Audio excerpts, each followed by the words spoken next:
vamos a hablar sobre la psicosis. Las últimas dos clases, ¿no? Tanto Alejandro como Claudia hablaron un poco de las neurosis. Entonces, bueno, fue todo un reto para mí hacer esta clase para intentar resumir un poco en una clase, que después nos dimos cuenta que hubiera estado bueno dar más. Quizás más adelante, porque hay un historial de Freud que él publicó en 1911, que algo de esto menciono, pero era inviable, porque necesitaríamos por lo menos una clase solo para hablar de ese historial. Pero lo interesante de ese historial es que él, bien al estilo de Freud, desarrolla pormenorizadamente, digamos, todo el proceso de construcción delirante, sobre todo de un paciente que en realidad él no atendió, pero a raíz de que él publica sus propias memorias, donde escribe todo, él recoge estas memorias y a partir de aquí hace este historial. Pero bueno, esto quedará pendiente. Entonces, yo les voy a compartir, a ver si lo consigo. Eh, a ver, disculpen, que no sé. Ahora no me voy a apañar. A ver, yo puse compartir Ale, pero me pone la pantalla. No, no, lo que pasa Oh, es que lo que tenés que hacer es, si creaste un PowerPoint, tenés que abrir el PowerPoint. ah, sí, es verdad. Correcto. Entonces, una vez que abrís el PowerPoint, Ahí vas a lo voy esa a poder parte y compartir. elegís, claro, elegís lo que querés compartir. Vale, siempre me pasa esto. En realidad, ahí se ve. Sí, ahora sí. Sí. Miren, lo hice en realidad, son algunas diapositivas solo, creo que más para ordenarme a mí misma, que no sé si es útil para los demás, pero bueno. em, en algunas cosas que por lo menos a mí me sirvió. Lo voy a poner más pequeño para que se vea. Mm. Entonces, a ver, la oposición entre neurosis y psicosis se constituye un poco el núcleo de la nosografía freudiana, pero esto no surge desde el inicio. Con nosografía nos referimos bueno, al estudio de la clasificación y descripción de enfermedades. Entonces, en la psiquiatría previa a Freud, por eso les pongo antecedentes, los conceptos de neurosis y psicosis se utilizaban como formas clínicas y no eran excluyentes entre sí, ¿eh? Podían superponerse. Por ejemplo, una manía podía ser una psicosis y una neurosis a la vez, o sea, se podía presentar en una u otra. Entonces, Freud formula una distinción entre psicosis y neurosis, no solo en tanto entidades clínicas heterogéneas en las que los mecanismos de formación de síntoma son diferentes, sino que además son excluyentes entre sí. Él lo plantea como estructuras, a la cual se agrega también perversión, o sea, es neurosis, psicosis, perversión. Por eso en el programa lo van a ver un poco, que hay clases dedicadas a cada estructura. Pero esto es producto de una larga elaboración de Freud posterior a las primeras teorías de aparato psíquico y de las pulsiones. Un poco en el recorrido que les propongo hoy, vamos a volver sobre muchas de las cosas que hemos visto en clases anteriores, ¿sí? Entonces, la psiquiatría clásica tenía un método descriptivo. ¿M? Yo aquí en la presentación les pongo, ¿no? Que Foucault lo llamó como la clínica de la mirada, ¿no? Una descripción detallada, lo más fiel posible, ¿no? Que apuntaba a distinguir fenómenos, describirlos y agruparlos. Esta psiquiatría hizo un gran trabajo de clínico, de observar un montón de fenómenos, síntomas, eh, y clasificar entidades, ¿sí? Según unos criterios. Eh, pero más tarde se produce un movimiento psicopatológico, que es en el que se inscribe la obra inicial de Freud, que pretendía no solo una descripción fenomenológica, sino hipótesis explicativas sobre las causas, el origen, los mecanismos de las diferentes entidades clínicas, que no se redujeran solo a una etiología orgánica, ¿eh? Y así es como Freud comienza con sus estudios sobre lo que denominó las neuropsicosis de defensa. ¿Mm? Eh, em, También quería hacer un pequeño apunte, no para alargarnos, pero qué pasa un poco con la psiquiatría actual, ¿eh?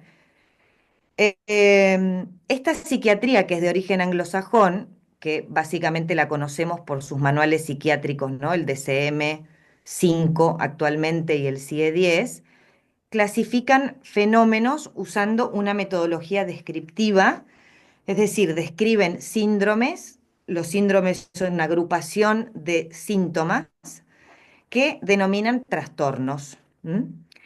Es decir, que la operación clínica fundamental que realizan consiste en reconocer semejanzas, ¿no? O sea, si aparece esto, esto y esto, estamos en el trastorno tanto. ¿M? El psicoanálisis, al definir sus tipos clínicos por la estructura, difiere de la relación con la semejanza e intenta reconocer la estructura en los fenómenos.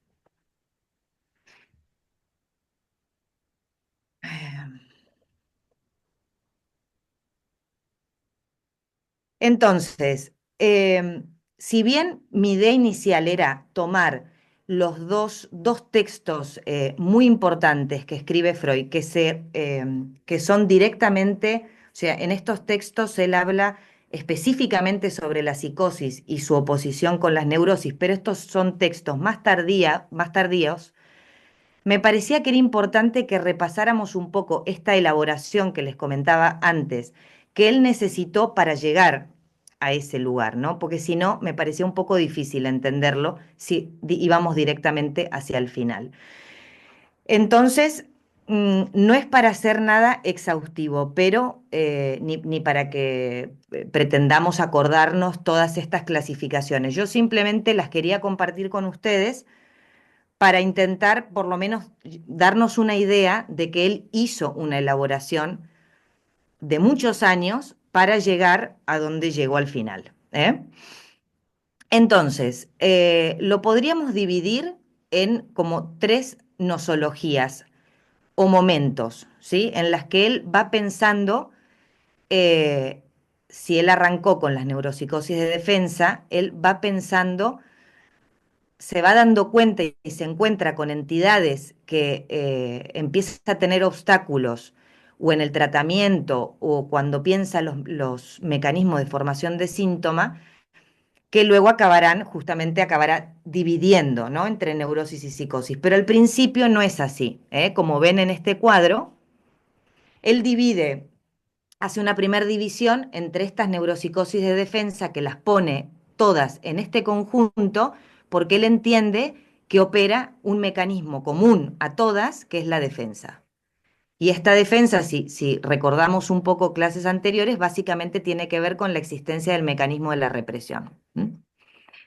Entonces, voy a intentar ceñirme a lo que tengo escrito, pues si no me voy a ir. Si consideramos, digamos, como un primer Freud, ¿sí? Que les puse un poco más o menos las fechas, ¿eh? Y esta primer nosología, él presenta una contraposición entre neurosis actuales donde no opera el mecanismo de la represión, ¿eh?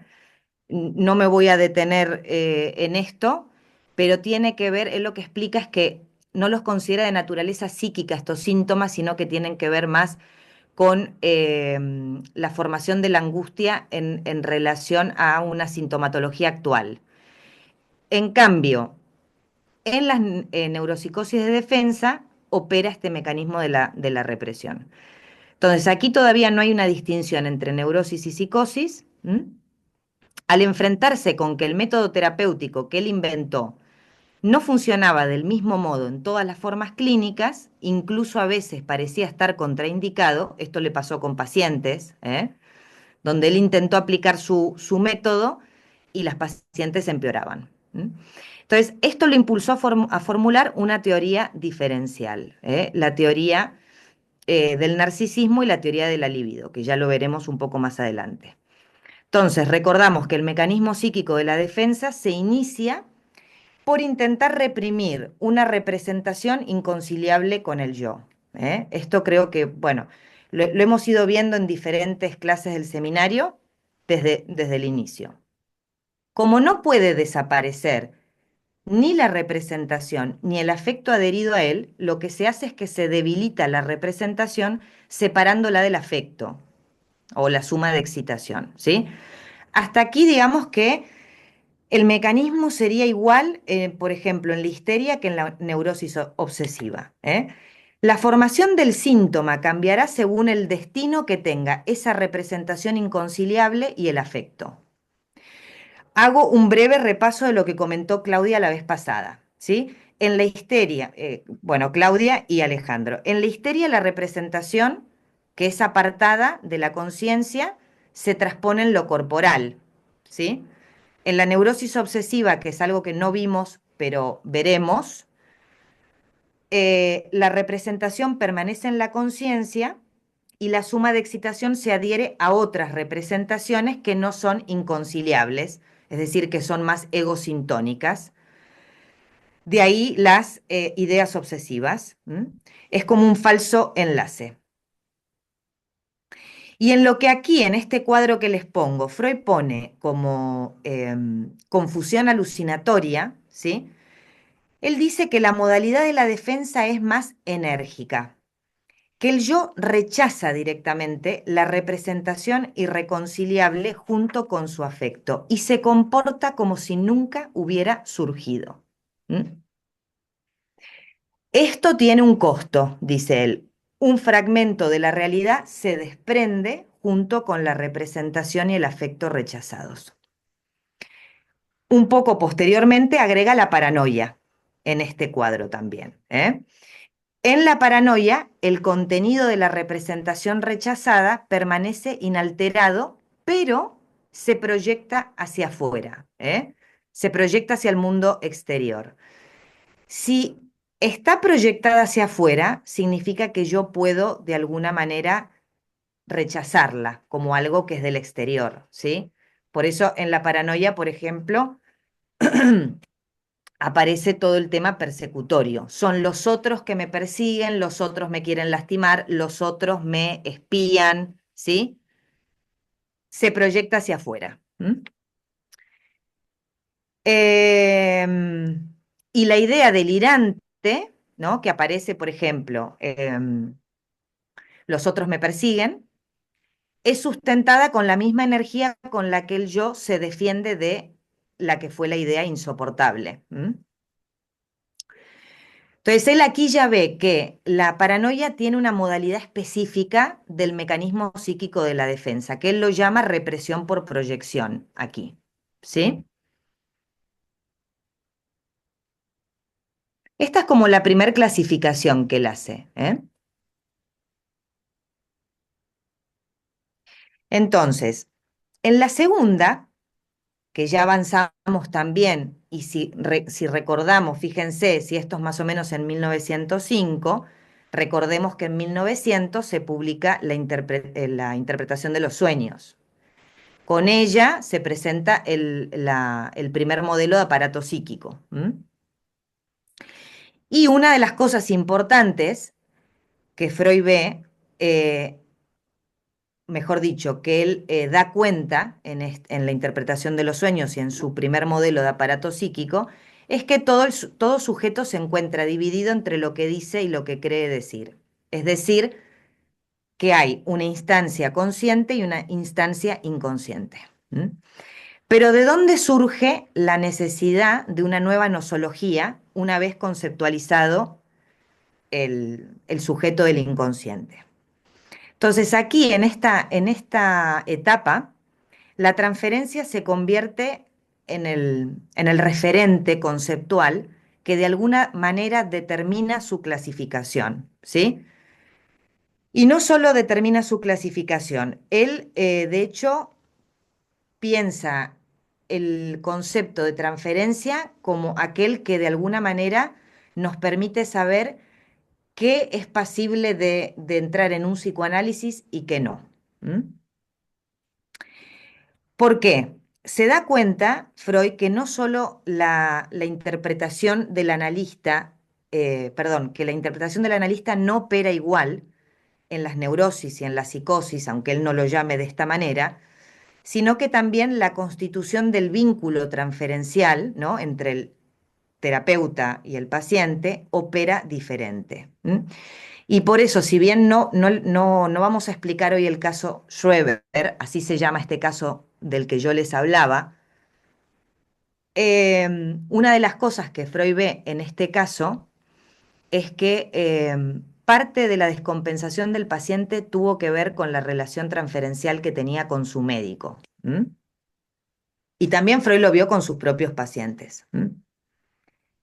Eh, Esto también es otra diferencia con la psiquiatría actual, porque si lo pensamos, ¿no? La psiquiatría actual analiza los procesos psicopatológicos entendiendo que la función del médico o del terapeuta no tiene ninguna relación con lo que le ocurre al paciente. Esto es una diferencia importante.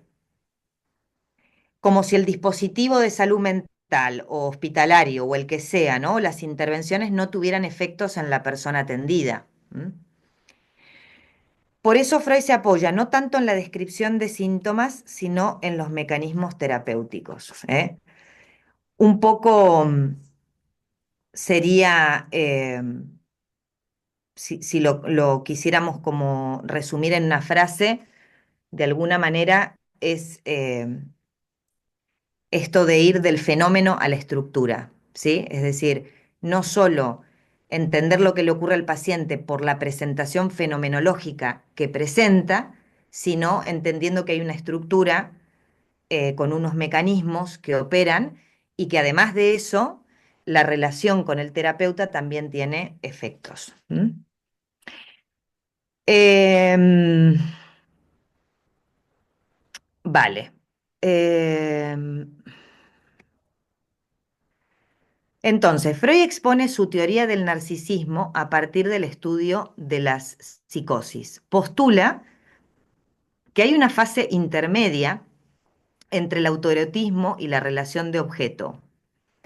¿Se acuerdan que esto lo vimos cuando vimos tres ensayos de una teoría sexual, cuando un poco vimos la sexualidad infantil y lo que ocurre en la adolescencia? Que me parece que esto lo dio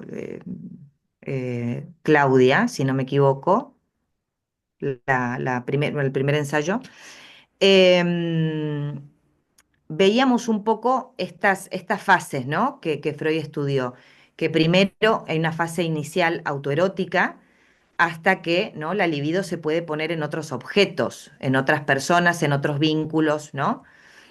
Entonces él plantea que hay como esta fase intermedia, ¿sí?, en la cual las pulsiones parciales se unifican teniendo al yo como objeto.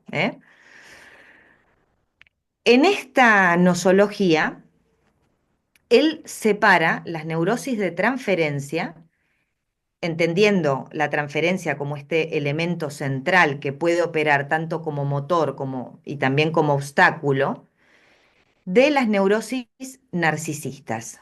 Todavía no aparece aquí como psicosis, pero si ustedes lo miran, ya podemos ver, ¿no?, que empieza a haber una diferenciación bastante notable de la primera nosología. Y él esto lo hace estudiando el narcisismo. Entonces, em, plantea, ¿no? Eh, este ordenamiento se sostiene en un segundo dualismo pulsional, libido yoica, libido de objeto, mantiene por otro lado las neurosis actuales, ¿no?, le agrega la hipocondría pero sin embargo la división fundamental está entre neurosis de transferencia y neurosis narcisistas. Y les leo una frase literal de él que dice, sitúo la diferencia entre esas afecciones y las neurosis de transferencia en las siguientes circunstancias. En aquellas, la libido liberada por frustración no queda adscrita a los objetos de la fantasía, sino que se retira sobre el yo. ¿Eh? Y si una cosa fuimos viendo, ¿no? En relación a las neurosis de transferencia, la histeria, la neurosis obsesiva, las fobias, es que la libido se transfiere a objetos y también a objetos de la fantasía, aquellas cosas que pensamos, fantaseamos, ¿sí? Eso que también se puede llamar, que Freud llamó la realidad psíquica, que no es solo la realidad exterior, como la realidad, digamos, concreta exterior a nosotros, sino también nuestra realidad psíquica. En cambio, en las neurosis narcisistas, él lo que dice es que esa libido se retira sobre el yo. ¿M? Por eso dice que hay muchas, bueno, entidades en las que se ve este ensimismamiento de los pacientes. O, por ejemplo, la autorreferencia. La autorreferencia es que el paciente hace una lectura, una interpretación de que todo está dirigido sobre sí mismo. ¿M?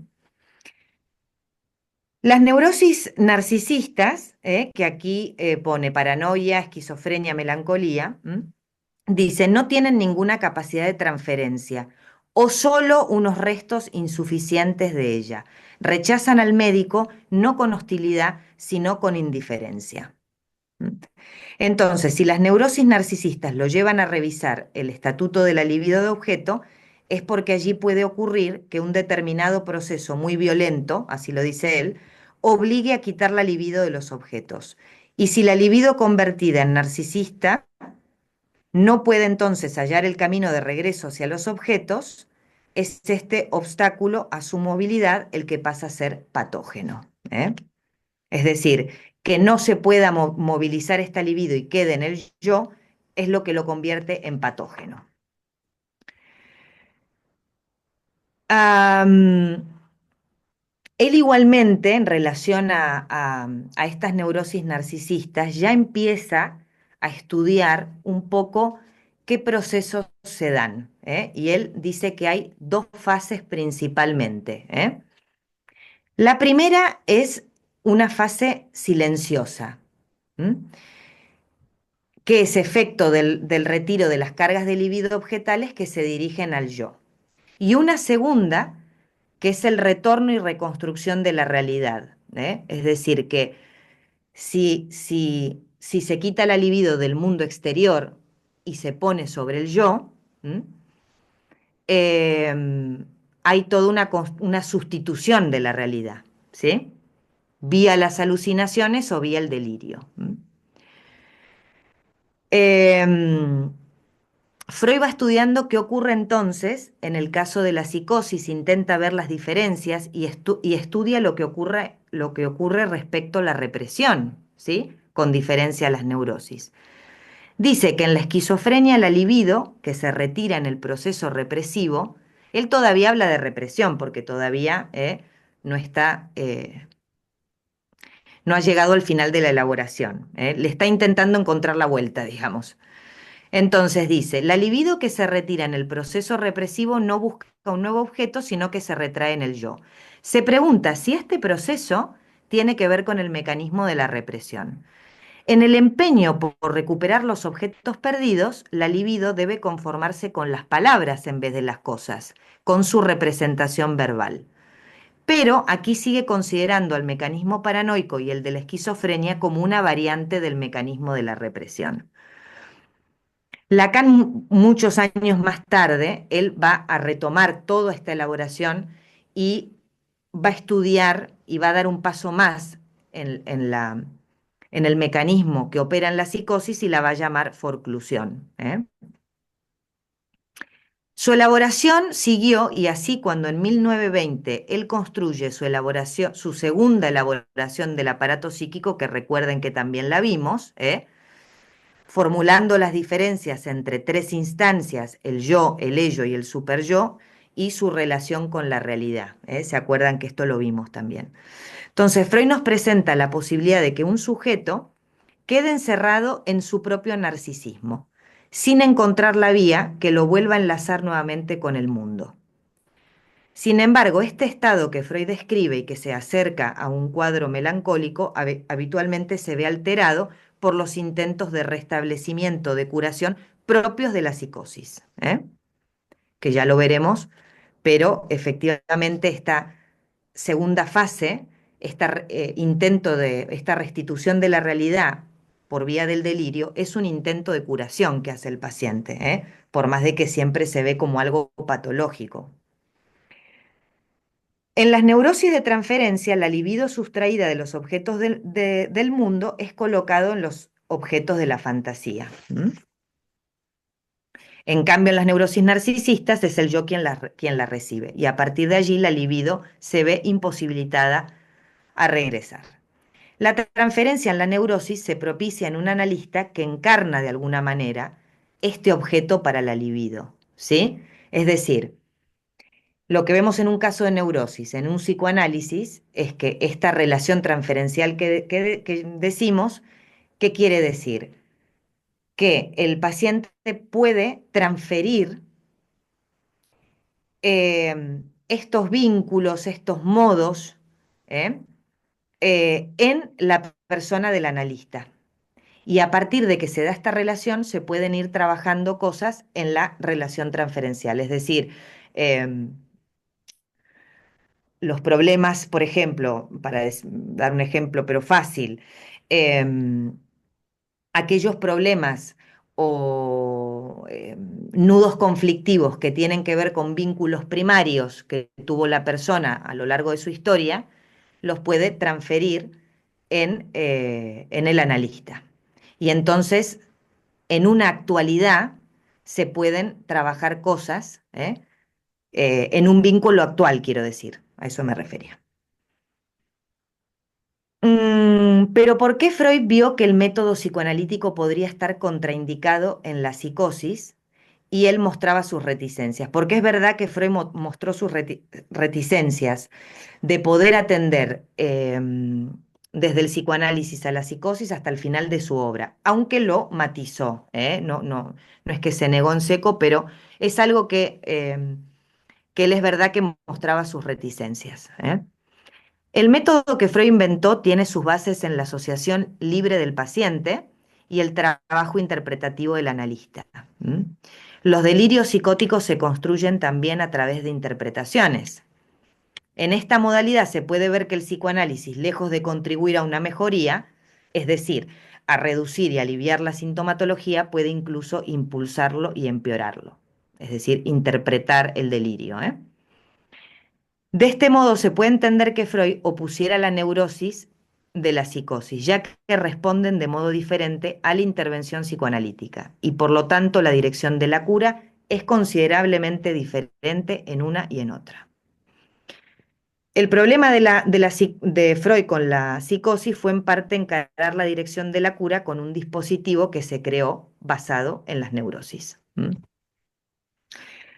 Em, Con respecto a la interpretación en la psicosis, podemos pensar que en esta estructura no habría tanto un sentido oculto o una verdad a desvelar o a revelar, sino que es más una verdad a cielo abierto, ¿eh? Es decir, y esto lo digo porque la interpretación en la elaboración freudiana tenía que ver con hacer consciente lo inconsciente, ¿eh? Es decir, que de alguna manera la interpretación apunta a revelar un sentido inconsciente de lo que la persona está diciendo. En cambio, en la psicosis vemos que esto no operaría de esta manera, porque no se trata tanto de algo reprimido que tiene que volverse consciente. Es decir, no hay un sentido cifrado. Más bien, lo que vemos en la psicosis es que hay un sinsentido. ¿Mm?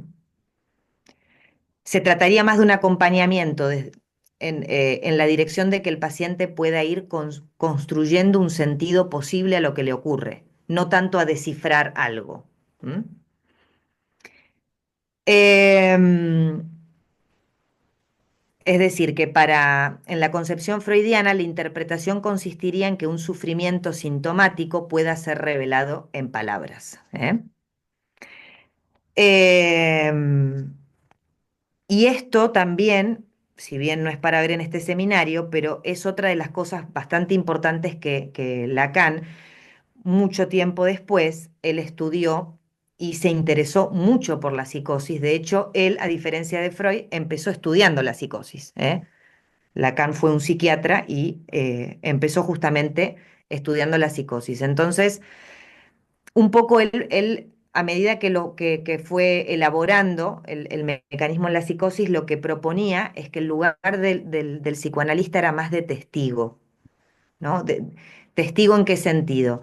De alguien que puede escuchar ese discurso, acompañarlo y sostenerlo, y acompañar y sostener la elaboración de un sentido posible. ¿Eh? Eh,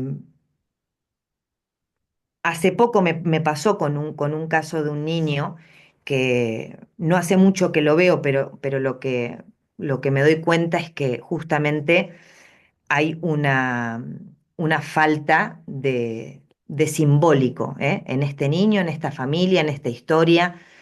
Entonces, más que él pueda hablarme de lo que le ocurre, él en su juego un poco expone este caos, ¿no? Este sinsentido.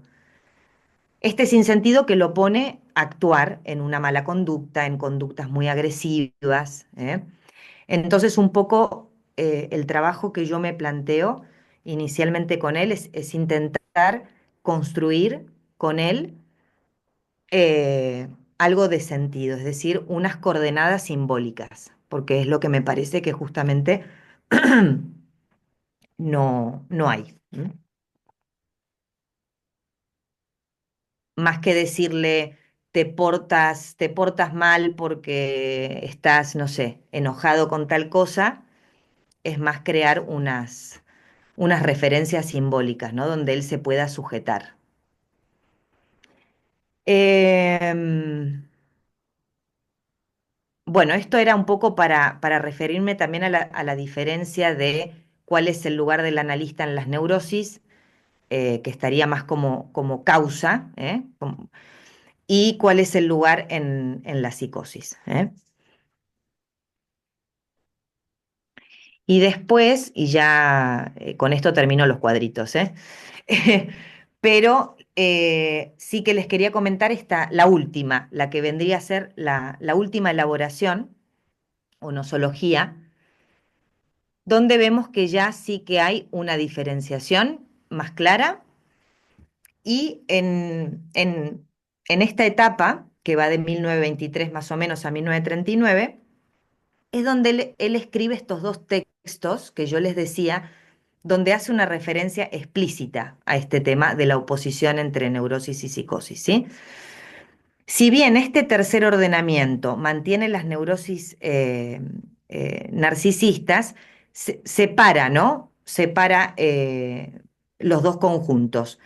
Por un lado, neurosis de transferencia, neurosis narcisistas y la psicosis, por otro. ¿M? Entonces, Freud señala que también en la neurosis hay una pérdida de realidad, si esto les decía, ¿no? Que él ya había visto en la anterior nosología que de alguna manera hay una pérdida de realidad, ese es el costo, digamos, de esta defensa en la psicosis, pero de alguna manera se hace un intento de restitución. Entonces, Freud también señala que esto no pasa solo en la psicosis, en las neurosis también hay una pérdida de realidad. ¿Eh? Lo que pasa es que la neurosis no desmiente la realidad, se limita a no querer saber nada de ella, digamos, ¿no? Por eso también opera el mecanismo de la represión. Si hay algo que es inconciliable en mi conciencia, es pasible de ser reprimido y por tanto no sabré nada de ella, salvo por los sueños, los síntomas, etcétera. ¿M? Mientras que en la psicosis la realidad se desmiente inicialmente. ¿Eh? Em, Se desmiente y luego se hace un intento, hay una fase activa de reconstrucción de esa realidad desmentida, ¿sí? ¿Cuál es el vínculo que mantiene el neurótico con la realidad? Cito textual, el aparato psíquico no tolera el displacer, tiene que defenderse de él a cualquier precio. Y si la percepción de la realidad objetiva trae displacer, eh, ella, o sea, la percepción, tiene que ser sacrificada. Allí donde se presume que el neurótico se vincula con la realidad de manera incuestionable, Freud de alguna manera viene a señalar que la realidad en la neurosis es la realidad psíquica, ¿eh? Que se soporta en una satisfacción pulsional anudada a la fantasía. ¿Mm? Así el sujeto neurótico solo puede vincularse con los objetos que el mundo de su fantasía le provee. Y esto lo vemos en las consultas porque los pacientes no nos relatan una realidad eh, objetiva, por decirlo de alguna manera. Nos relatan su propia visión de la realidad, ¿eh? A partir de su fantasía. Entonces, ahora sí les quería comentar un poco estos textos. Ay, ahora cierro esto. Aquí, ahí está. Les quería comentar estos textos. Uno se titula justamente Neurosis y Psicosis, es de 1923. Este texto lo escribe después del yo y el ello, ¿m? Y la segunda tópica freudiana. Entonces, recordemos que en la segunda tópica Freud plantea la relación entre las tres instancias y esto será la base sobre la que comenzará a distinguir y oponer las neurosis y la psicosis. Entonces, él plantea que la neurosis es resultado de un conflicto entre el yo y el ello. En cambio, en la psicosis es el desenlace entre una perturbación entre el yo y el mundo exterior. De ahí la desmentida del mundo exterior. Esta es la hipótesis que él tiene en este momento. Es decir, que pone el eje en cómo se sitúa el yo entre las diferentes demandas. No sé si lo recuerdan esto de cuando vimos el yo y el ello, ¿sí? Freud planteaba que el yo le decía como vasallo. ¿Vasallo por qué? Porque de alguna manera está lidiando entre estas otras instancias, la realidad exterior, el superyo y el ello, ¿eh? Em, entonces está como tironeado el yo entre el mundo exterior o la realidad, el ello, que es lo pulsional, inconsciente. Y el superyo sería esta instancia que tiene que ver con los mandatos familiares, culturales y sociales, ¿no? En términos de lo que es correcto, lo que es incorrecto. Si el yo se ubica en relación con el mundo exterior, entra en conflicto con el ello, ¿eh? Entrar o sea, ubicarse en relación al mundo exterior sería ubicarse en relación un poco a lo adaptativo, ¿sí? A lo que se necesita para circular por el mundo, ¿eh? Esto entra en conflicto con aquello más pulsional. ¿M? La problemática neurótica se da cuando el yo no quiere acoger una emoción pulsional que empuja desde el ello y se defiende con el mecanismo de la represión. ¿M?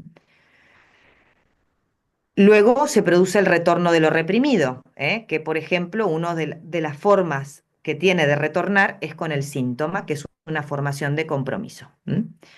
De alguna manera sustitutiva, ¿eh?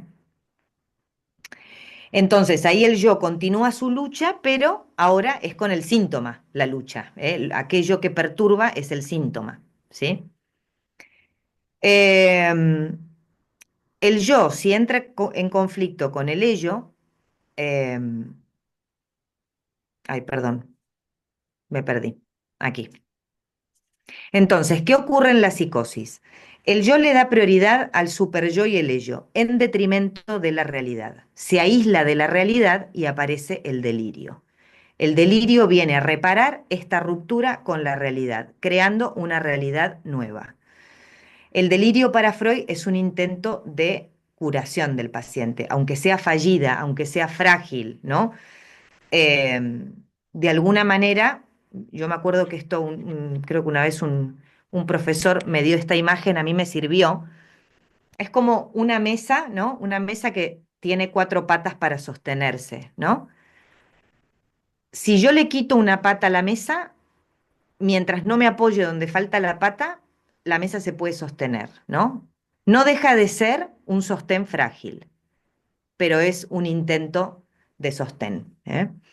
Y digo esto porque muchas veces la psiquiatría justamente apunta a eliminar rápidamente todos estos mecanismos que tiene el paciente, que son, por ejemplo, las alucinaciones o la estructuración delirante. Pero el delirio, aunque uno lo escuche y pueda decir, pero esto es, ¿no?, totalmente, bueno, es una locura, ¿no? Es para el paciente un intento de dar sentido a su realidad. ¿Mm? Em, vale.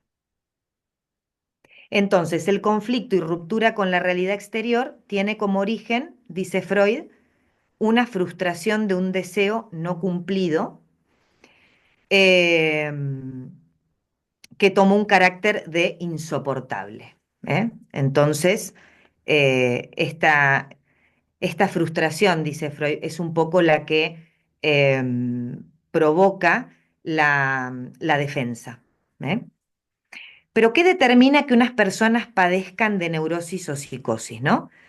Eh, en este artículo él lo enfoca de este modo, dice, depende un poco la capacidad del yo, de la capacidad que tenga el yo de actuar en estas circunstancias, ¿no?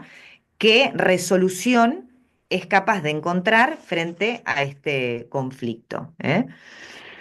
Em, Esto es lo que luego, esta parte que les acabo de comentar, es lo que a lo que se acogen mucho los psicoanalistas que siguieron después de Freud, lo que se llaman los postfreudianos, que un poco daban esta importancia al yo, como que con un yo fuerte la persona pues tendrá más capacidad de,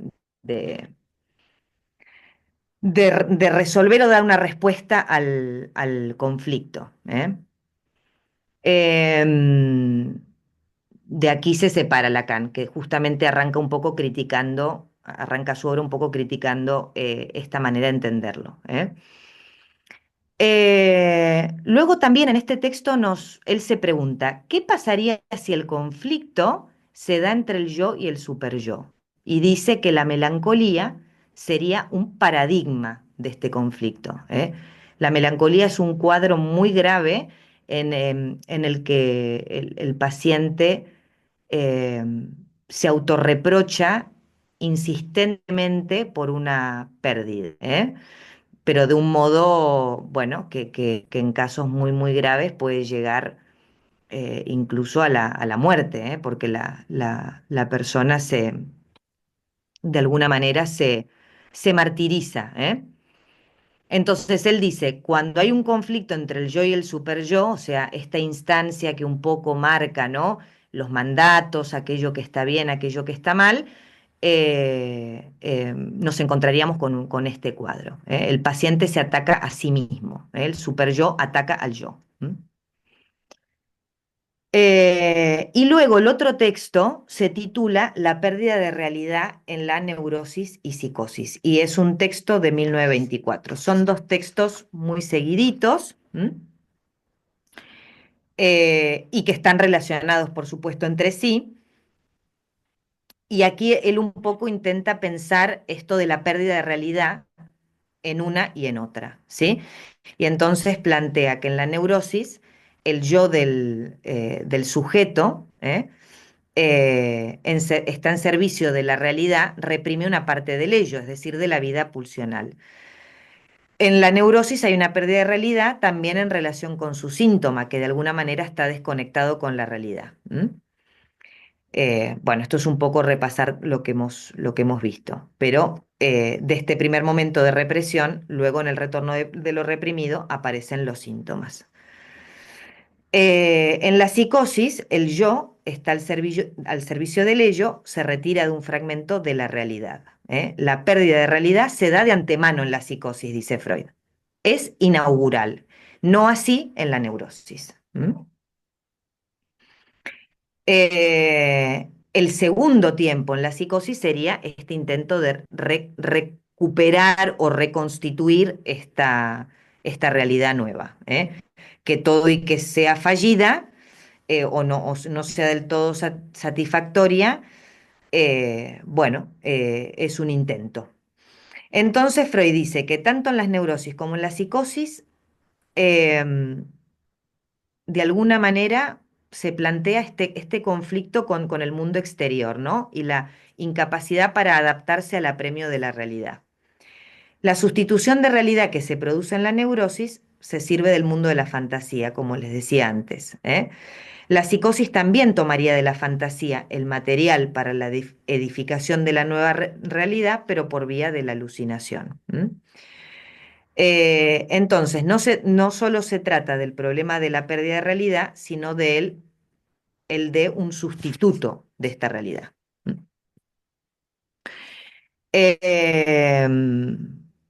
Bueno, y después yo me había apuntado como algunas cosas así, un poco para tener en cuenta, resumiendo lo anterior. Em, lo primero es que si bien, ¿no? Un poco lo que va viendo Freud en toda su elaboración es que los pacientes neuróticos también pueden presentar alucinaciones, por ejemplo, pero que es importante no quedarse solo con la presentación fenomenológica de los síntomas de un paciente. Que la represión no funciona en la elaboración freudiana del mismo modo en la neurosis y en la psicosis, sino que hay mecanismos distintos. Él lo llama represión para la neurosis y usa el término de desestimación para la psicosis, que vendría a ser, ¿no?, esto de desestimar la realidad. También vimos que el manejo de la transferencia no es el mismo, ¿eh? Em,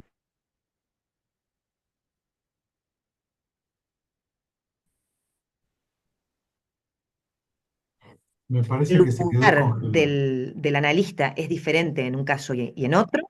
Lucía, me parece que Ahí está. te congelaste en un momento dado. Ay, yo los veo bien. Se perdió. En un momento dado hubo algo que no escuchamos porque quedó tu imagen congelada y Ah, no. bueno. Bueno, les decía esto de que el manejo de la transferencia no es el mismo en las neurosis que en la psicosis, ¿eh? Tampoco se trata de que una sea mejor que otra o que una sea más grave que otra, sino los mecanismos que de alguna manera operan en cada una.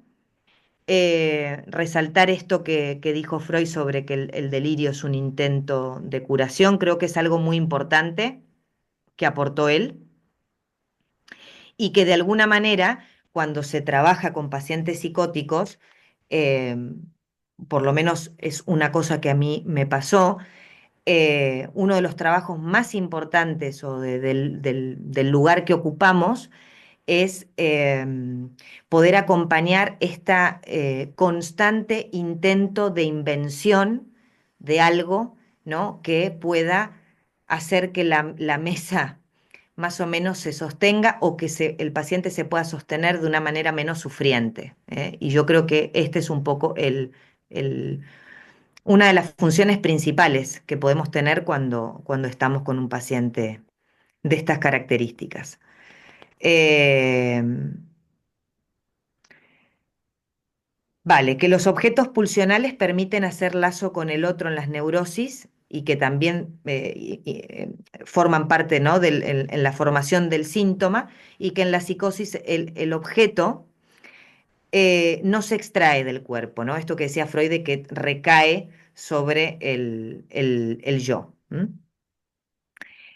Hay que decir también que Freud mantuvo hasta el final de su obra, ¿no?, la indicación de que el psicoanálisis no es apto para la cura de la psicosis, aunque también hasta el final lo matizó diciendo que sería así hasta que se encontrara un modo más apropiado, ¿eh? Los psicoanalistas después de Freud avanzaron y trabajaron para poder atender pacientes psicóticos. Algunos lo hicieron por la vía de modificar la elaboración freudiana y esta oposición que él hizo, y otros tomaron, sostuvieron sus bases y fueron un poco más allá, ¿eh? Bueno, y hasta aquí.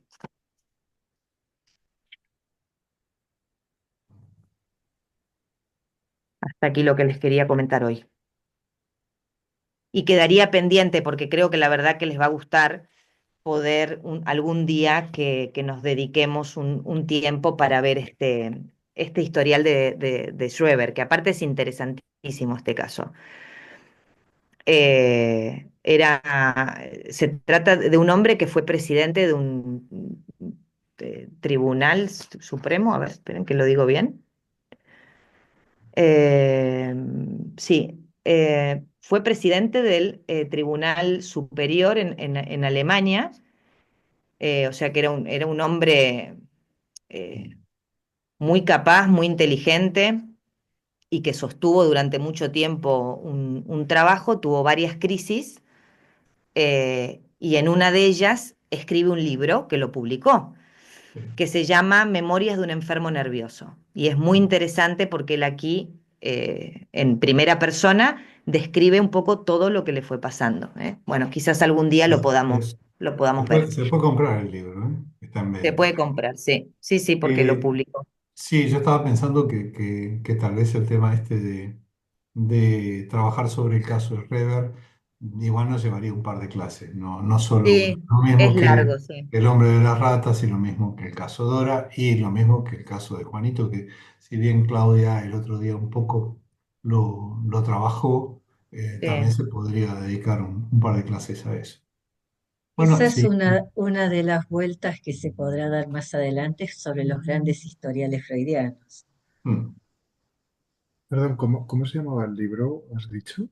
Memorias de un enfermo nervioso, Eso.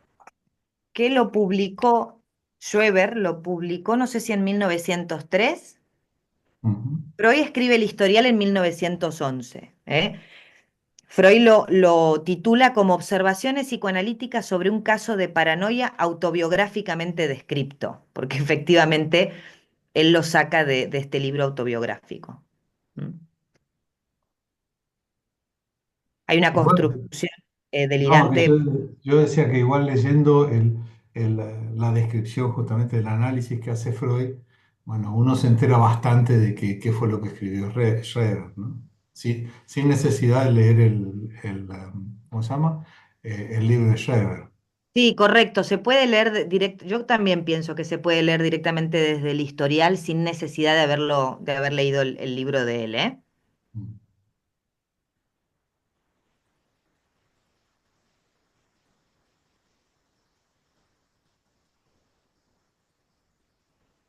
Bueno, Lucía, qué desarrollo en esta clase, ¿no? La verdad que es muy difícil porque aparte de cuando pensamos en la psicosis es inevitable remitirnos todo el tiempo a Lacan, porque es quien pudo darle una vuelta y Sí, es quien dijo no retrocedamos ante la psicosis, ¿no? sí, Pero pensaba cuando te escuchaba el movimiento que hace Freud respecto de la clínica y la nosografía psiquiátrica, porque de alguna manera se sirve de eso, pero para dar una vuelta más. Cómo se pasa de la clínica de la mirada a la clínica de la escucha también. sí. Claro, él cuando arranca era un momento muy vivo a nivel de la psiquiatría. Todo esto se estaba discutiendo. A los pocos años de que él empieza, que Freud empieza, sale la sexta edición del Tratado de Psiquiatría de Kraepelin, que es donde justamente Kraepelin, que es este psiquiatra, diferencia la estructura de la paranoia. O sea, es un momento, digamos, a nivel histórico de la psiquiatría importantísimo. Yo por eso, de alguna manera, les quería mostrar, porque claro, nosotros ahora lo leemos y muchas cosas las damos por supuestas, pero esto llevó mucha elaboración. Y más en él que, bueno, él partió de la base de un dispositivo en el que había empezado estudiando las histerias, en realidad. Sí, y aparte, ni hablar si nos ponemos a pensar en la historia de la locura, ¿no? Que antes, de hecho, la enfermedad mental no era considerada como tal.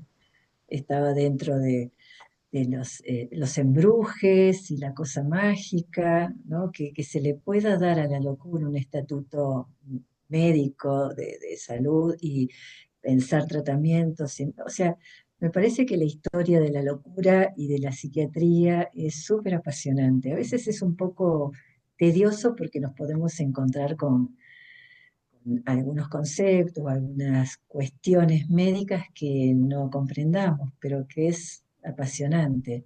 Y que Freud venga a dar esta nueva vuelta, ¿no? Como vos lo fuiste explicando al principio, sin poder diferenciar muy bien qué pasaba con las neurosis y el mecanismo que operaba, ¿no? O sea, lo que pasa es que pobre, Freud se murió y quedó a mitad de camino, como hablábamos la otra vez con Alejandro, que me decía, ¿y cuántas cosas más se podrían haber trabajado, ¿no? Si Freud hubiese Claro, lo que pasa es que seguido yo creo que vivo. no tuvo tiempo, pobre hombre. Eh, Tu- sí hay un par de cosas que me parecían interesantes. Este ejemplo de la mesa, yo lo conocía como el taburete de cuatro patas, ¿no? Y que le falta una pata, y que Lacan lo señala como el nombre del Padre, como ese, digamos, tal vez por eso, digamos, nos resulta un poco más fácil poder entender esta distinción entre la neurosis y la psicosis. Había otra imagen que creo que en algún momento, no sé si la comenté, porque una vez me acuerdo que me parece que Iván había preguntado un poco el tema del nombre del Padre, ¿no? Y medio que lo explicamos así un poco de forma casera, ¿no? Y una de las imágenes también que es parecida al de la mesa o al del taburete de cuatro patas que le falta una, era un jersey que había sido tejido, pero que hay un punto que no se tejió y que es el nombre del padre, ¿no? Y entonces que cuando se enganchaba en algún momento dado, ¿no es cierto?, que no se puede prever, en ese punto que le falta, se deshace el jersey. Y vendría a ser como, Sí. digamos, desencadenar la psicosis. Que esto también es otro Bueno, concepto, ¿no? El concepto de psicosis y prepsicosis o de psicosis no desencadenada, ¿no? Que está como o el estabilizada. punto, también el tema del punto de almohadillado o capitoné, ¿no? Que es justamente esto que decía Lucía, de que falta algo que abroche un sentido, ¿no? Que vaya como poniendo, digamos, abrochamientos en la cadena del discurso. Ahora, una cosa que me parece muy importante también que decías, Lucía, es esto de que el delirio es un intento de curación y que muchas veces el delirio permite estabilizar, ¿no? La estructura. Que desde la psiquiatría quizás, bueno, es la medicación para estabilizar de otra manera, artificialmente, cuando el sujeto tiene un recurso, está bien que no es el mejor, este, para, para poder estabilizarse y que en los casos de psicosis el trabajo con la psiquiatría es necesaria. Sí, hay una mano levantada, pero antes sí quería comentar algo porque justamente ahora Belén y Carlos, pero quería comentar algo también que sí me parece interesante con respecto a esto que decías del delirio y una posición en todo caso desde la psiquiatría más, podríamos decir, más dura, no desde una psiquiatría o que la podríamos llamar la otra psiquiatría, que ya hay un movimiento que se llama la otra psiquiatría, Mm. y que es que en última instancia de diluir el delirio mediante la medicación en alguna medida le da un lugar de poder, ¿no?, al psiquiatra, ¿no es cierto? Y de autoridad, ¿no es cierto? Entonces, bueno, se diluye. Lo que pasa que también, bueno, es cierto que a veces hay delirios que necesitan medicación porque en realidad el sufrimiento es muy grande, ¿no?, del Mm, sujeto. Mm. mm. Eh, Perdón, no sé si Claudia querías agregar algo más y si no le decimos a Belén y después por suerte hay varias manos levantadas. Belén. Bueno, iba a empezar por otra cosa, pero ya que hablas de lo del tema del delirio, pues es el recuerdo siempre al psiquiatra español Carlos García del Pino, ¿no? Que hablaba de que el delirio era un error necesario. Porque en realidad, si tú quitas el delirio, que es lo que comentabas Alejandro, pues porque pues realmente medicas muy potentemente, pues has quitado el corsé, porque realmente el delirio es lo que sostiene. Entonces, si quitas el corsé, pues vuelves a tener otra vez el tío derrumbado o el paciente que de alguna manera pues se ha desestructurado de nuevo, ¿no? Porque le has quitado de una manera brusca precisamente la defensa construida, ¿no? pero me ha gustado mucho la manera en la que has expuesto el tema, Lucía, porque creo que hay que comprender a Freud. Como recordabais, Freud murió en un momento determinado, podía haber hecho muchas cosas, ¿no? Pero fue el pionero en construir los conceptos sobre los que después podemos seguir pensando. Entonces, yo creo que el final de tu exposición ha sido me ha gustado porque tiene que ver la comprensión con que Freud es el inventor del psicoanálisis. Claro, empezamos por la clínica de la mirada de Foucault, pero él inventó la técnica con el diván.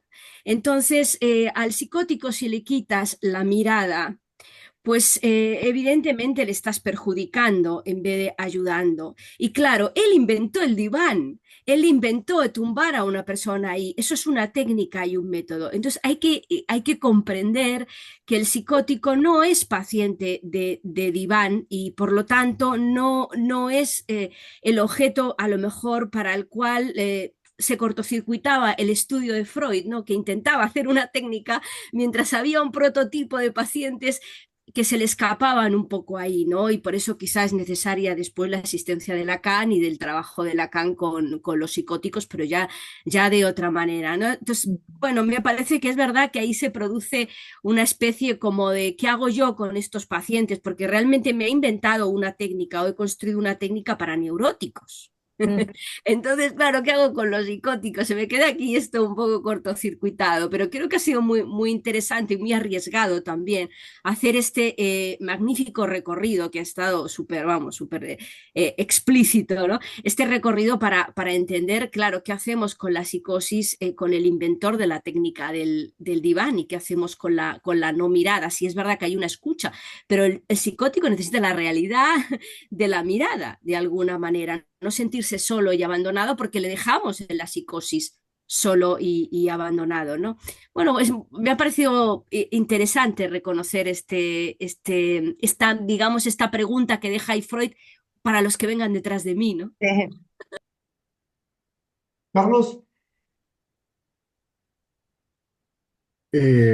Hola, nada, igual me sumo, ha sido muy guay. Ha sido muy guay, pero me dejó como con muchas dudas. Claro, es que es como poquito tiempo en el fondo. O sea, Sí. creo que sería guay poder ver el caso Schroeder y bueno, y profundizar un poco más en la psicosis. Tengo como dos preguntas, no sé, para no alargarnos, pues no sé, la que más os venga por la mano. Eh, una es respecto a lo de la psiquiatría y eso. Bueno, el otro día hablaba con una amiga que tiene trastorno de bipolaridad y me preguntaba, ¿no? Esto como dónde entra, ¿no? Y de repente me planteo también como que, bueno, leía Foucault, ¿no? La psiquiatría, la cárcel de la mente, tal cual. Eh, pero claro, ella me hablaba del litio como, pues eso, un proceso químico que ella necesita como para los picos que le dan, pues como que vayan más suaves, ¿no? Bueno, me lo explicaba así, ¿no? También la educación, bueno, pues no sé, no sé hasta qué punto. Pero bueno, entonces la pregunta es como, claro, el trastorno bipolar, ¿dónde entraría, ¿no? Como en fases de histeria, no sé muy bien, o no sé si es que justo lo que habéis dicho, que también me ha parecido esclarecedor, que, claro, Freud no acaba, ¿no? No acaba de pensar todas las cosas que nos pasan. Eh, no lo sé, trastorno bipolar es como la primera pregunta. Y la segunda es también, bueno, me ha llamado la atención también lo de que has escrito demencia precoz en la Ah, psicosis. sí, porque es como el término que se le daba a lo que después se llamó esquizofrenia. Ah, vale. Ah, wow. se Ah, le wow. llamaba precoz porque aparecía sobre los 20 años aproximadamente. Ah, wow. Vale, vale. Vale. Wow. No, no Wow. Pues, demencia en el sentido vale. que lo entendemos Sí, deterioro cognitivo. sí, exacto. Vale, bueno, en realidad la pregunta era la histeria, neurosis y psicosis en todas sus formas y variantes, ¿caminan algún camino juntas, como algún proceso del camino hacia ya como el brote o no, como la aparición de malestares? ¿Hay algo en común y las separan o son ¿no? Como tres caminos totalmente diferentes. Lo digo porque hablabas de la diferencia entre psicosis y neurosis en cuanto a, pues por ejemplo, para detectar, ¿no? Transferencia, no transferencia. O sea, bueno, por lo menos no tan, ¿no? Como hablas de la indiferencia o de tal. También hablas de que el delirio de repente en la psicosis es inmediato y en la neurosis, bueno, se puede dar, pero bueno, no como que se va gestando más bien, ¿no? Por eso, como de repente hay algún otro nexo con la histeria en todo esto, ¿o qué es? Sí, a ver, claro, yo intenté ceñirme a la elaboración de Freud. Mm. Hay muchas Ah, cosas bueno, que claro, a día de hoy no las pensamos así. claro. Él, como basa todo su trabajo en haber estudiado primero las neurosis, y se va encontrando con que hay cosas que no le cierran porque se lo ve que no operan igual, y entonces empieza a hacer clasificaciones intentando entender las causas, ¿no? El origen, el mecanismo de síntomas en cada una. Y es así como cada vez las va, ¿no? Que son estas tres nosologías que les mostré, va haciendo diferentes grupos hasta que finalmente él las separa. Y las separa por, por cómo se lleva el tratamiento, por cómo se forman los síntomas, es decir, cómo hace el sujeto para defenderse frente a algo que le es conflictivo. Le es conflictivo en un punto irreconciliable, ¿sí? Eh, Vale, vale. lo Mm. que me preguntabas del trastorno bipolar, el trastorno bipolar se le dice así ahora en el DSM, pero es lo que antes se llamaba psicosis maníaco-depresiva. Es Ujú. decir, que tiene que ver con, que ahí creo que en un cuadro lo puse, estaba Freud ponía la manía. Sí, justo. No, no En el pone chat, En psicosis el, maníaco-depresiva, sí, pero pone la melancolía y pone la manía. sí, en la en tercera en el, nosología. sí, en el chat puse un enlace a un texto de Jean-Jacques Tisler, que los que estuvimos en Madrid en el coloquio de la Fundación, lo escuchamos porque él justamente trabaja, él es un psicoanalista y psiquiatra de la Fundación, y el texto ese es bastante interesante, y tiene algo que ver con la ponencia que él hizo en Madrid, y trabaja justamente este tema de lo que llaman acá ahora trastorno bipolar, ¿no? Si quieren leerlo, por eso lo puse ahí. Eh, Alfonso. Sí, bueno, Lucía, estupendo el recorrido que has hecho y volviendo a retomar la cuestión, me ha resultado, bueno, muy interesante, bueno, los vínculos que en un inicio hubo psiquiatría, psicoanálisis y los avances de Freud en ese sentido, ¿no? Y la separación que se está produciendo ahora psiquiatría, psicoanálisis, en tanto en cuanto a volver a una psiquiatría muy fenomenológica, con, en mi opinión, un problema que tiene que ver precisamente con la cuestión de la psicosis, pero no la psicosis ya desencadenada, digamos, con la sintomatología que puede ser la alucinación, el delirio, etcétera, sino lo que se llamaba clásicamente anteriormente la psicosis no desencadenada, ¿no? Lo que nos llevaba a la cuestión del diagnóstico estructural y la importancia que tiene para la clínica psicoanalítica cuando entramos en contacto en entrevistas preliminares con un paciente. Y claro, obviamente es un tema muy complejo, una presunción inicial, si nos estamos moviendo en un territorio relativo a la neurosis, con lo cual va a llevar un modelo, digamos, de tratamiento, de posición analítica del analista, o si nos estamos moviendo en un terreno de la estructura psicótica. Creo que eso es un tema importante, igual que la cuestión del delirio, como compensador sobre todo de la angustia psicótica, que es muy intensa. O sea, el delirio, cuando aparece, lo que restablece de alguna manera o disminuye la angustia psicótica.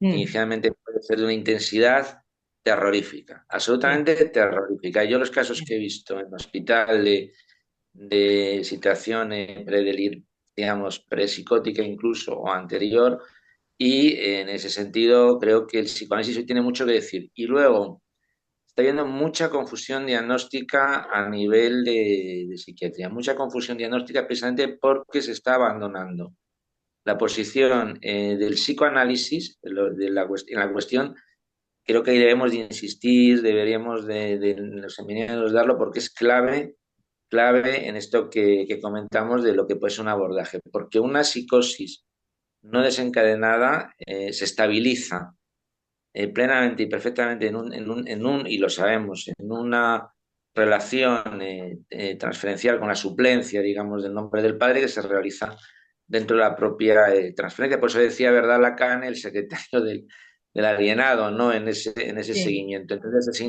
interesantísimo, Lucía, lo que has planteado. Y luego me ha gustado muchísimo los cuadros. Y el último cuadro con esta interrogación que nos hacemos efectivamente, con la pregunta que ha hecho también Carlos, estamos siempre como debatiendo ahí en la manía y en la melancolía, psicosis, no psicosis, ¿no? Como psicosis maníaco-depresiva, neurosis narcisista, nos marca ahí, nos deja Freud con duelo y melancolía, que lo trabajaré ahí un día, que me Sí. encanta ese trabajo, nos abre un campo ahí también fascinante de hoy de ubicarnos en esa cuestión. Y bueno, me ha encantado, Lucía, enhorabuena. Buenísimo, Sí, buenísimo. Sí, por esto, cierto, esto que también, dices, Alfonso, a mí me parece importante porque la psiquiatría clásica, yo creo que no es lo mismo que la psiquiatría actual, aunque sean fenomenológicos. Es decir, Sin la duda, psiquiatría clásica por lo menos es un trabajo muy a fondo, muy sin duda, clínico, de totalmente, realmente, ¿no? Prestar atención a lo que le pasaba al paciente. sin Pero es que duda, ahora agarran, ¿no?, el listado y total. cumple uno, dos, tres de cinco, listo, es esto. Entonces, realmente se producen errores diagnósticos que tienen efectos, consecuencias muy importantes, porque es que todo el Mira, tratamiento que se oriente, ¿no? Enrique González Duro, que fue jefe de psiquiatría aquí en el Gregorio Marañón, fue profesor mío con orientaciones psicoanalíticas. Hace poco, vamos, le vi ya muy mayor aquí y no la tenía, le vi y me decía Alfonso, dice, actualmente la psiquiatría como especialidad prácticamente, o sea, está desapareciendo. O sea, no existe, no esa psiquiatría, me decía, como dices tú, Lucía, clásica de antes, Los meramente clínicos, de verdad. no Sí. existe el clínico, no existe, no, está desapareciendo, es meramente descriptiva, lo cual no está claro. Bueno, obviamente, si tú describes fenómenos alucinatorios, tal, pues bueno, pues sí, vale, es una psicosis, pero la clínica psiquiátrica, en mi opinión, está desapareciendo. Totalmente de Perdón, acuerdo. Claudia, solo una cosita, perdón, pero para no olvidarme de una cosa que dijo Carlos. Comentabas el tema de la medicación. Yo lo aclaro por las dudas, porque si bien generalmente hacemos bastante crítica a este tipo de manera de entender al sujeto que viene a consultar, no significa que hagamos una apología antifarmacológica, porque en muchos casos es necesaria. El litio es un fármaco que en muchos pacientes funciona muy bien porque es un eutimizante, es un estabilizador del ánimo. Justamente evita ir, ¿no?, en estos picos cíclicos. No, o sea, quería aclararlo eso, porque en muchos casos es necesario y va bien. El tema es poder acompañar eso, ¿no?, con otra cosa. sí, no, igual yo quería comentar algo antes, y ahora te doy, Claudia. Dos cosas. Una es que esto que estamos hablando de estas patologías narcisistas, también va a ser tema, es muy probable, del próximo coloquio que tengamos en diciembre de discurso psicoanalítico en Barcelona. Eso por un lado. Y por el otro lado, sí, cuando hacemos una crítica a la medicación, yo creo que la crítica que hacemos es a la medicación ligera, es decir, cuando llega un paciente, lo tengo 5 minutos, escucho dos o tres cosas y lo medico, ¿no es cierto? Y en realidad, después cuando vuelve, porque esto es lo que hace la psiquiatría actualmente, y sobre todo, digamos, en ámbitos donde no hay tiempo como para dedicarle al paciente, ¿no? Cuando viene le pregunta, bueno, ¿cómo anduvo? Y de acuerdo a cómo anduvo, por ensayo-error le suben un poco, le bajan un poco la medicación, ahora va a tomar media pastilla más, ¿no es cierto? Y me viene a ver dentro de un mes. Y eso no es, al menos desde mi perspectiva, no es lo que buscamos desde el psicoanálisis, ¿no? Claudia.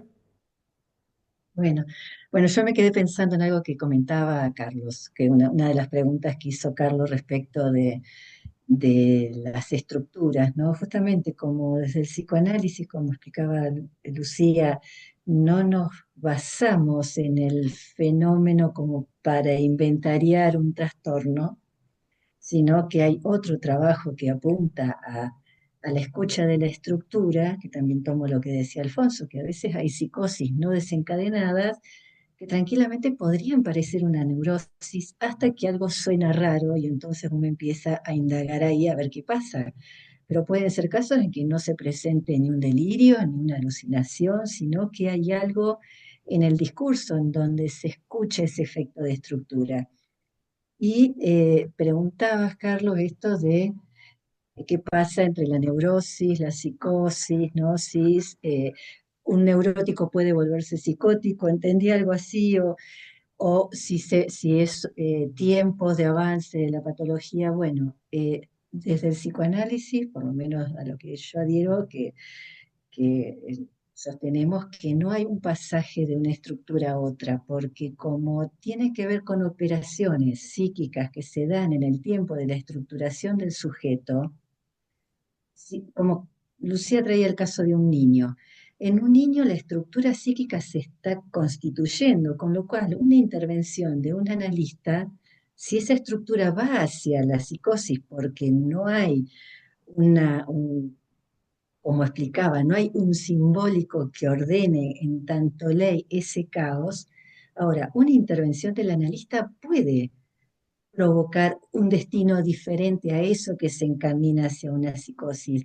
Pero pasando el tiempo en el que esas operaciones se realizan, por ejemplo, en la adolescencia, si se estructuró una psicosis va a ser toda la vida una psicosis, si se estructuró una neurosis va a ser toda la vida una neurosis, y si se estructuró una perversión va a ser toda la vida una perversión.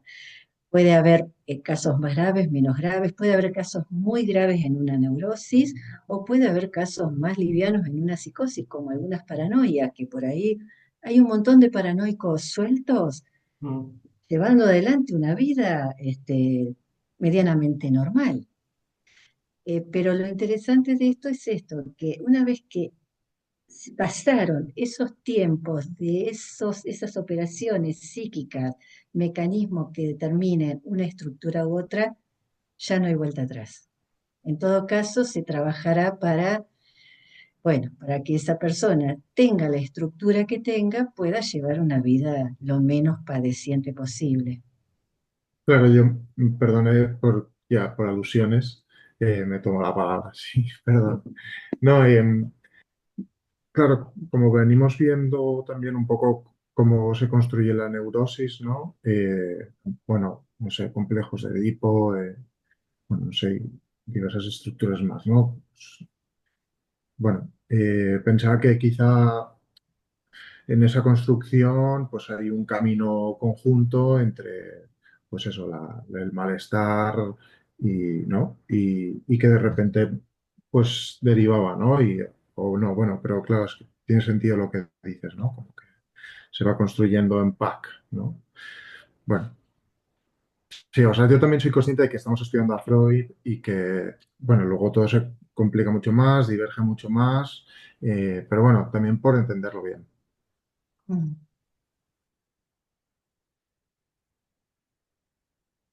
De todos modos, hay una cosa que al menos para mí, ¿no? Freud tiene, o sea, la diferencia entre Freud y Lacan es que Lacan es críptico de entrada, ¿no? Es un tipo que uno se tiene que preguntar qué está diciendo, ¿no? Y Freud es más fácil de leer, pero también es bastante engañosa la lectura de Freud, ¿no? Porque uno cree que es sencillo y no es tan sencillo. Si lo lee, digamos, lo relee, lo lee más profundamente, ¿no? Mariana. Y lo que quería comentar era que la clasificación en estructuras es eso, es en estructuras, lo cual no quiere decir que no hayan cosas transversales a todas ellas, ¿no? Por supuesto que todo el mundo se angustia, por supuesto que todo el mundo puede tener un momento de despersonalización, incluso lo que comentó también Lucía de tener situaciones delirantes. De hecho, no me acuerdo si fue Lacan o quién que decía que todos deliramos en el momento en que soñamos. ¿no? Porque mientras lo estamos soñando, lo estamos viviendo como una realidad. O a quién no le pasó de ir por la calle y de repente ver a una persona conocida y cuando te acercas a saludarlo te das cuenta que es otra persona. Y durante ese instante en que te parecía que era aquella persona, pues era aquella persona, ¿no? O que sentías que te llamaban y no, y era otra. En fin, hay un montón de ejemplos en donde habrían momentos o formas de percibir la realidad que podrían estar compartidas. De hecho, también gracias a eso es que podemos entender también entre las diferentes estructuras. Eso nada más. Iván, Bueno, yo nada, muy rápido, que estamos ya a 3 minutos de las 9. Que nada, darte la enhorabuena, Lucía, por la presentación y me parecía muy interesante lo que comentabais del litio, que bueno, empezó Carlos comentando de su amiga que tiene trastorno bipolar y que de hecho yo lo he visto este año en psicofarmacología, pero también es verdad que no hay que olvidarse de la toxicidad que tiene el litio y de que en su momento murieron muchos pacientes por este asunto, vamos. Y luego quería preguntaros también, porque me cuesta ubicar un poco la psicosis no desencadenada desde el psicoanálisis, porque yo en la carrera lo he dado pues como la etapa prodrómica, ¿no? De los pródromos, de esos síntomas prepsicóticos, pero el psicoanálisis no sé muy bien cómo se plantea. Pero bueno, si no para próximos encuentros, pues se puede comentar también. a ver, no sé, Lucía, si le querés comentar algo. Sí, Sí. 2 minutos, ¿no? No, a ver, Bueno, podemos extendernos 2 minutos más, ¿eh? igual pienso que, bueno, si realmente es de interés, podemos plantearnos eh, poder tener algunos encuentros más sobre este tema. Claro, un tema es como los pródromos, efectivamente, que son estos signos que van apareciendo antes del desencadenamiento, ¿sí?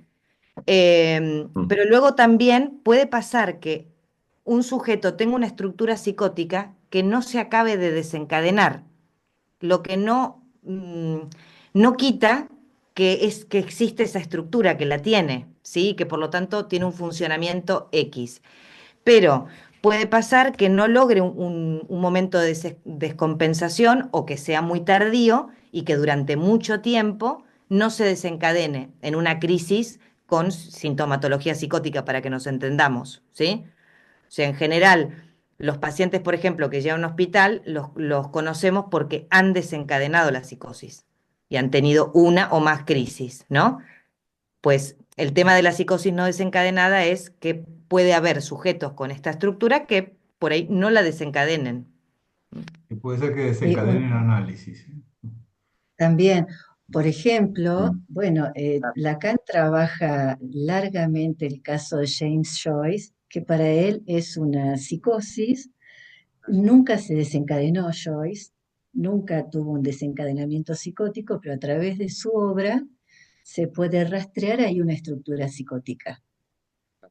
Diríamos que Joyce pudo hacer a través de la escritura esa suplencia de la cuarta pata de la mesa que faltaba. Si no se desencadenó, esto es una lectura, si no se desencadenó nunca Joyce, es porque tuvo dos cosas, la escritura y una mujer que le hizo de guante, como dice Lacan. Eh, este es un ejemplo, digamos, conocido, pero en la clínica a veces se presentan. Yo me acuerdo que yo atendí un paciente mucho tiempo que parecía toda su problemática, parecía una problemática neurótica hasta que en un momento me habló de algo que era que le agarraba la chiripiorca.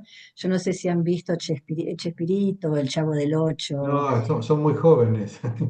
Son muy jóvenes. Bueno, era un programa cómico de un personaje mexicano muy El Chapulín interesante que Colorado. el Chapulín Colorado le agarraba la chiripiorca y era una cosa graciosa. Pero no sé por qué en ese momento a mí se me ocurrió preguntarle de qué se trataba la chiripiorca y a partir de ahí aparece todo un argumento delirante. Mm.